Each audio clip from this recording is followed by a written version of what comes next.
head on over to Amazon and buy your copy of Trauma Bonded, a true story of navigating attachments forged in complex PTSD by me, Sarah Westbrook.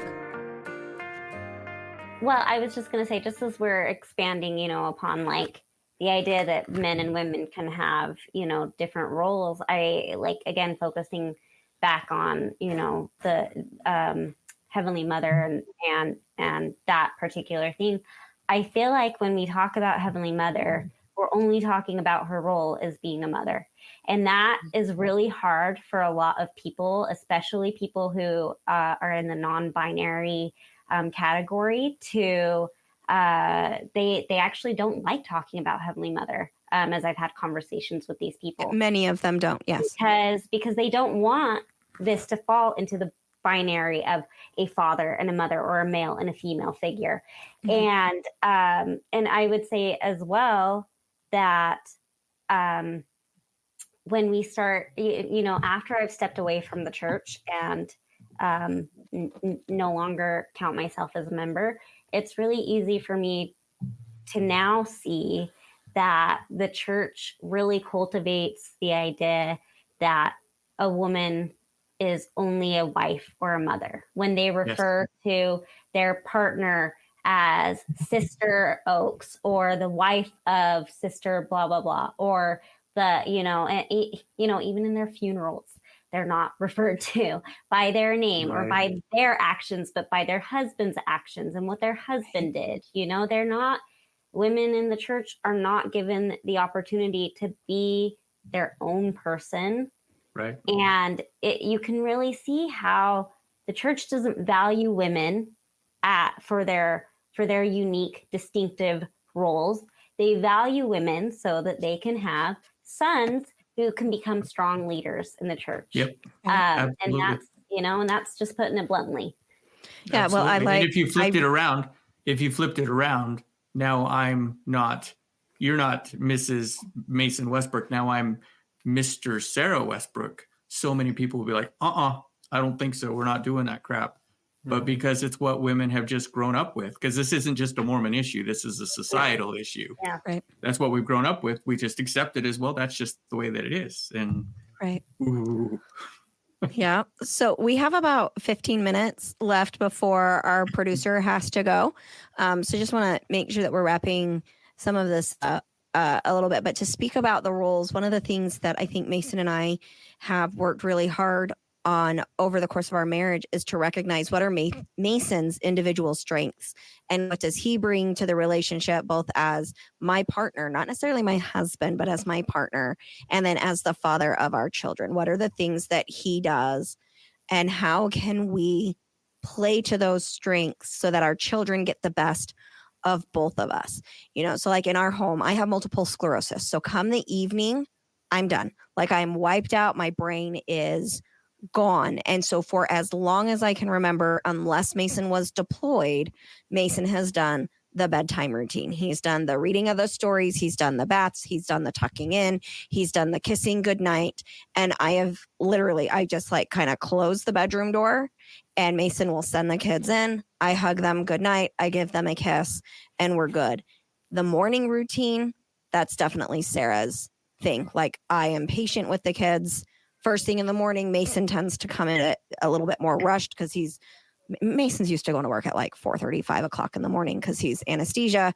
And so, I tend to do the morning. I tend to organize the chores. I tend to kiss the boo-boos better. Even though Mason's a nurse anesthetist, when it comes to the medical issues of the kiddos, that definitely falls in my world. And I'm the advocate of the kiddos. Like we play to each other's strengths. And I think that that's really what makes us the most successful. And have we always done that? Great. No, we've definitely fucked it up a lot over the years.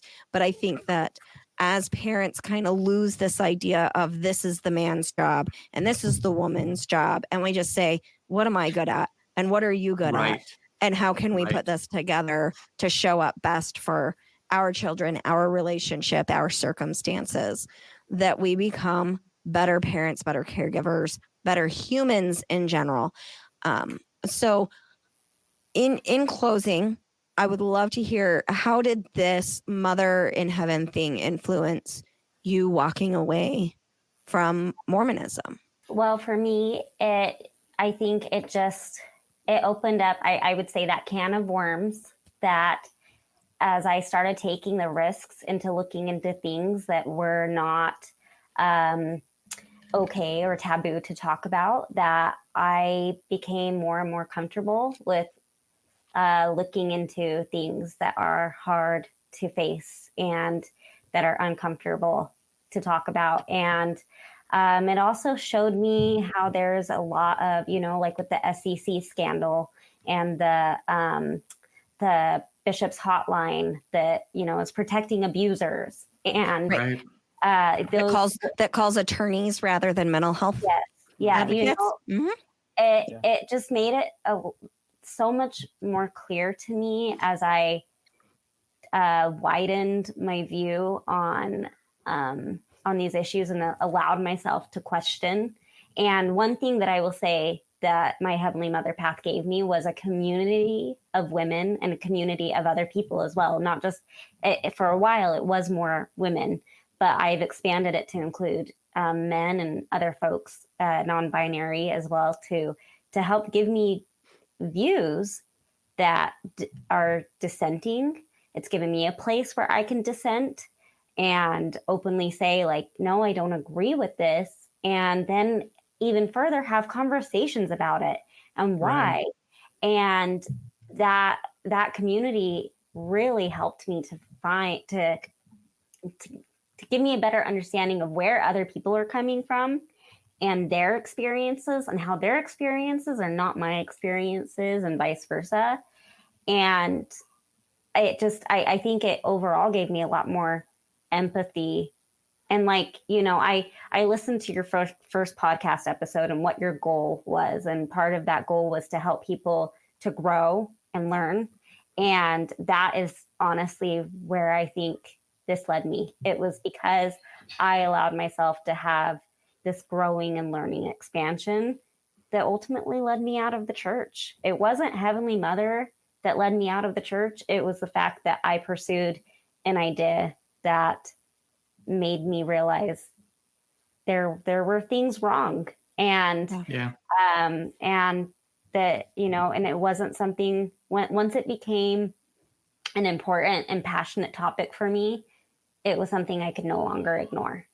And so, especially like the bishop's hotline, I was like, how can I support paying my tithing to something? I'm a mandated reporter. Like, how can I support paying my tithing to something that, I don't know where my money's going. I don't know where this is. And I'm like, I can't support that. And that led to me having my temple recommend withheld because we weren't paying our tithing.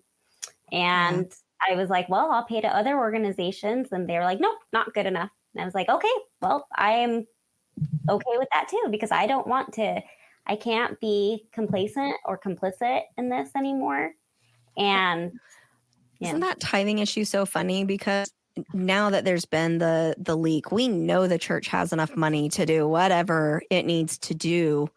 So what's wrong with paying 10% of your income to a reputable organization that you're passionate about? If the law of tithing is about giving and improving other people's lives and feeding the poor and taking care of those who are less fortunate than you, why does it matter where the money goes, not what it's as about, long as you're generous?